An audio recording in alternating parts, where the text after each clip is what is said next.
बहुओं के रवैये से सासू माँ बहुत परेशान थी। दरअसल बात ये थी कि तीनों बहुओं में किसी बात को लेकर अनबन हो गई थी। तब से ही तीनों एक दूसरे से मुंह फुलाए रहती थी। ना कोई सीधे मुंह किसी से बात करती, ना किसी का कहना मानती।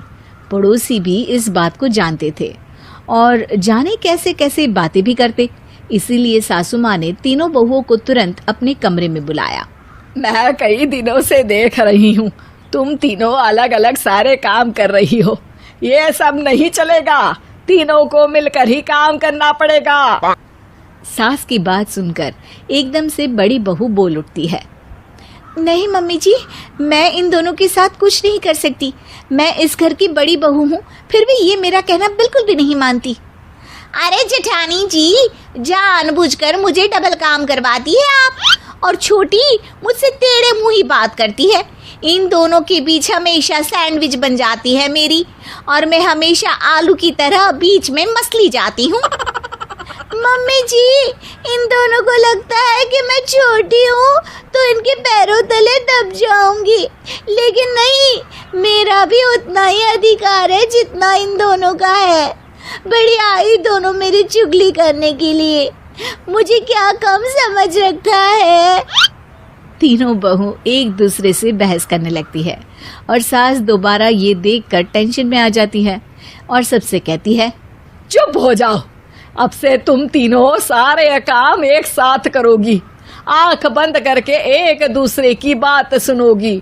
तुम तीनों इस बात को गांठ बांध लो, वरना अगली छुट्टियों में तुम्हारा अपना मायके जाना कैंसिल। सास की बातें सुनकर डर के मारे तीनों हामी भर देती हैं। जी मम्मी जी, मैं समझ गई। हाँ मम्मी जी, जैसा आप कहें। आप जो कहेंगी मैं वही करूंगी। तीनों बहू सास की बात को गांठ बांध लेती है और वादा करती है कि अब से सारे काम वो तीनों एक साथ मिलकर ही करेंगी। ये सब देखकर सास खुश हो जाती है और वहां से चली जाती है। नीचे जाकर वो देखती है कि घर में शर्मा जी आए हुए होते हैं।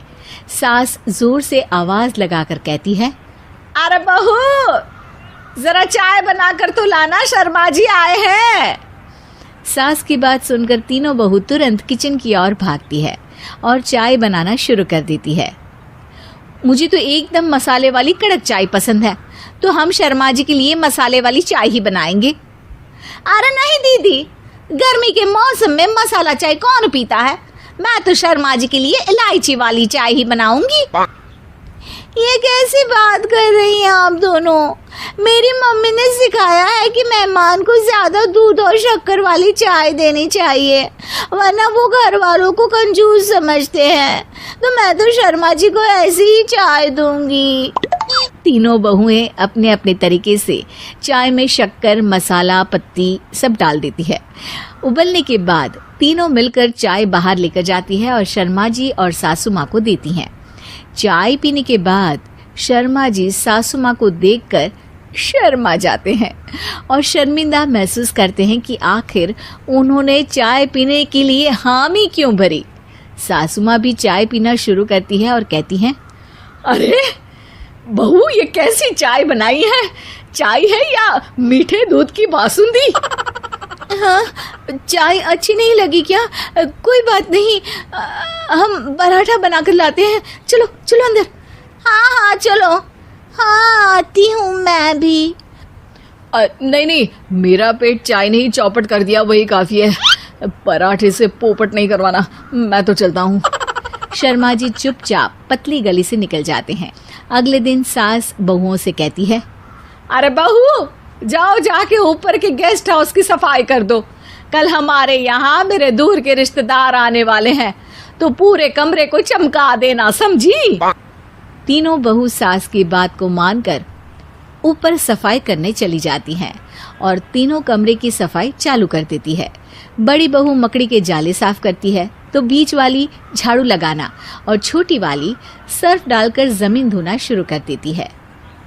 अरे दीदी, जेठानी जी, अभी मैंने पूरी फर्श धोई और आप फिर से धूल नीचे गिरा रही हैं। और मछली जेठानी जी, आप बिना झाड़ू की धूल यहाँ छटक रही हैं। अरे तीनों को साफ करना है, एक साथ सफाई करते हैं ना।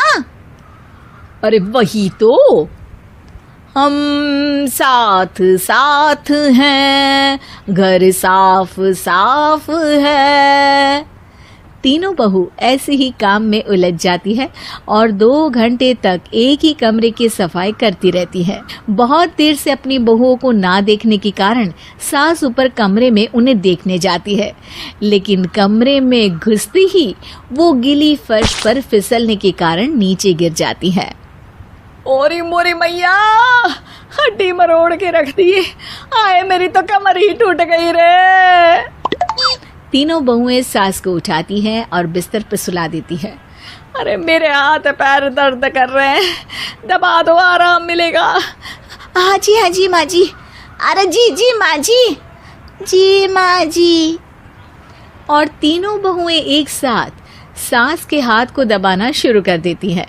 माँ की तो चीख ही निकल जाती है और नतीजा ये होता है कि सास के बचे हुए शरीर में भी दर्द उठ जाता है। हाय राम, ये क्या कर दिया तुम तीनों ने। अरे मेरी तो किस्मत ही फूटी है कि तुम जैसी बहुएं मुझे मिली। हे भगवान, पूरे शरीर में दर्द बढ़ गया है। अब तो पता नहीं कि चल भी पाऊंगी या नहीं। माफ करो, मुझे गलती हो गई मुझसे कि तुम तीनों को एक साथ काम करने के लिए बोला। सोचा था तीनों मिलके अच्छे से काम करेगी, लेकिन बड़े बुजुर्ग सही कहते थे कि 3 तिगाड़ा काम बिगाड़ा। तुम लोगों ने ये बात ना आज साबित करके दिखा दी। तुम तीनों को तो समझाना यानी मानो भैंस के आगे बीन बजाना है। तुम्हें अकेले अकेले काम करना है ना, तो अब से तुम अकेले ही अपना अपना काम करो। तीनों बहुएं वहां से जाने लगती है। अरे कहाँ जा रही हो? आप ही ने तो कहा कि अपना अपना काम करो, तो मुझे मुल्तानी मिट्टी लगानी है। अरे मुझे भी तो नेल पॉलिश लगानी है, मुझे ना मेहंदी लगानी है।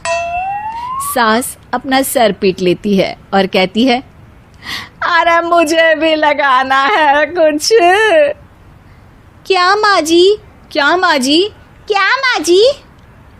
तुम्हारे घर वालों को फोन तुम्हारी हरकतें बताने के लिए।